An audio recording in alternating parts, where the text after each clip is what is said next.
So before we begin, I would like to say a few thank yous. Thank you to Operation Survival for organizing this evening. Yaakov Berman, Miriam Simon, Rachi Shemtov, and Bracha Yani are the force behind this event, and a lot of hard work went into making it happen. So thank you. Please take note of the packets on your seats. There are brochures here on different topics of parenting, substance abuse prevention, and all kinds of other interesting topics regarding education and raising of children. These are part of a series that have been put out, and you may have noticed that there are some online videos that you can watch. Different educators speaking on different topics of interest, and some of them are really powerful, so I strongly recommend checking them out. They are also produced by Operation Survival. I teach Mishlei in Beis Rivka Seminary, and when I teach the following pasuk, I tell my students that this pasuk is the cornerstone of every good speech on chinuch. So I don't want to let my students down, and here it is. Chanayich lanar al pi darkei, gam ki yazkin lo yasser mimena. Educate the child according to his way, and then even when he is old, he will not stray from that path. Rashi comments over there that whichever way we teach our children, they will remember it into adulthood, for better or for worse.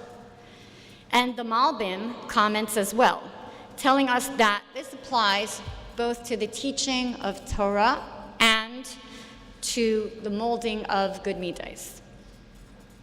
So the simple point of chinuch is to impress Torah and lichtikeit on our children in a lasting way, as well as to mold their character. And this is done by tuning into the individual needs of each child. The Rebbe has a slightly different take, and I personally would love to see this on a billboard or at least on a viral meme. Chinuch. It's not just for kids anymore. The Rebbe explains that although it's an accepted idea generally in the world that education is for children, it's primarily directed towards children and towards one outside of the self. In other words, downward and outward.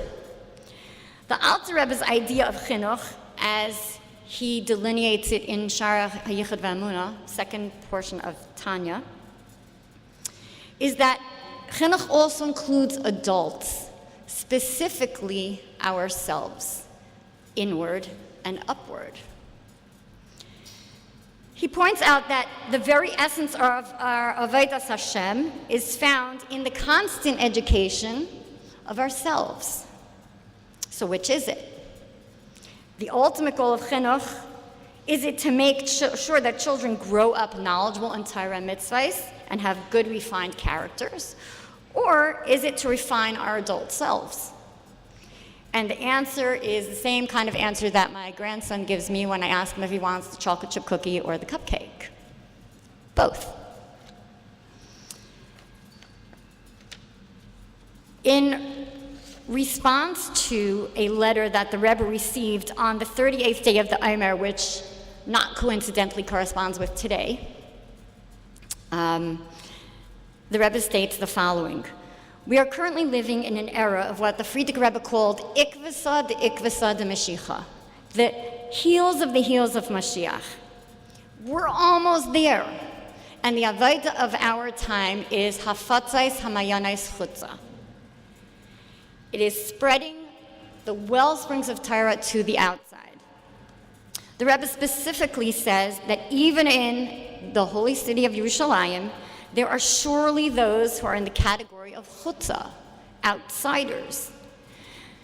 There's a chutzah that is in the outside world, and then there's a chutzah that's a part of each and every one of us. And it's a part of our families. It's that part of us and the part of our families that's not yet inspired to live our lives on a higher plane. And That is the part of us that we have to be mechanech, the part of us that we have to educate. And how do we accomplish this? In the words of the Rebbe's letter, 3 simple words: varmeh, chassidishe, lichtikeit. Warm chassidic light. Our job is to infuse our homes with warm chassidic light, expressions of joy in our everyday observance of mitzvahs. I love lighting Shabbos candles. I love saying a bracha on food. Enthusiasm about learning something new. I just heard a beautiful Dvar Torah from our neighbor at a shir I went to. Consistency in our growth in Yiddish and chassidishe hanhagais and hanachais. Think about the warmest childhood memories that you have.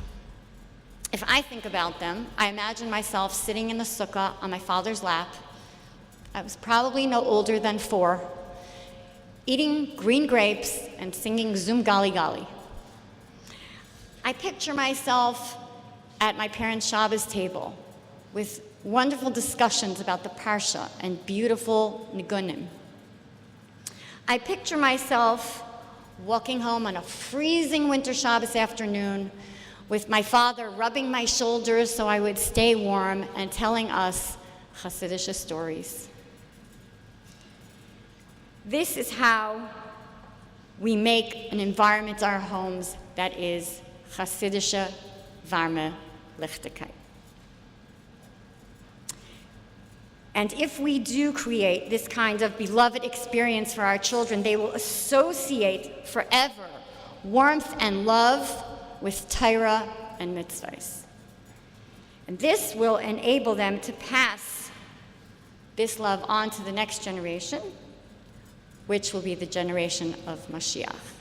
So this is how we take chinuch, and through chinuch of ourselves and our children, we come to the era of Mashiach. When my children were little, I had a few svarim that I always kept in my night table drawer. I had a siddur with a tehillim. I had Chanay Chanar by the Rebbe Rashab and Klali Chinuch V'Hadracha by the Frierdiker Rebbe, and one English book, How to Talk So Kids Will Listen and Listen So Kids Will Talk by Adele Faber and Elaine Maislish. In a nutshell, Torah, tefillah, and technique. From the Svarim, I grew to understand what a chassidishe chinuch can accomplish, how it can transform your home and give your children the chassidishe varmeh lichtikeit that remains with them for a lifetime. From the siddur and tehillim, I davened. As any parent knows, davening and tehillim are a huge part of parenting, and without siyata d'shmaya, our efforts may fall flat. So I davened, and some days I davened a lot. From How to Talk, I learned techniques that enhanced my ability to impart love and discipline and chassidishe values to my children. 30 years later, I still find myself sharing these techniques with other parents. Fortunately for all of us, we have Joanna Faber here this evening. Joanna has picked up right where her esteemed mother left off and is continuing to impart her time-tested parenting techniques to readers and audiences all over the world. Joanna lectures on communication skills and gives workshops for parents and teachers. Her new book with Julie King, How to Talk So Little Kids Will Listen, was released by Simon & Schuster in 2017. And if you haven't read it yet, I highly recommend it.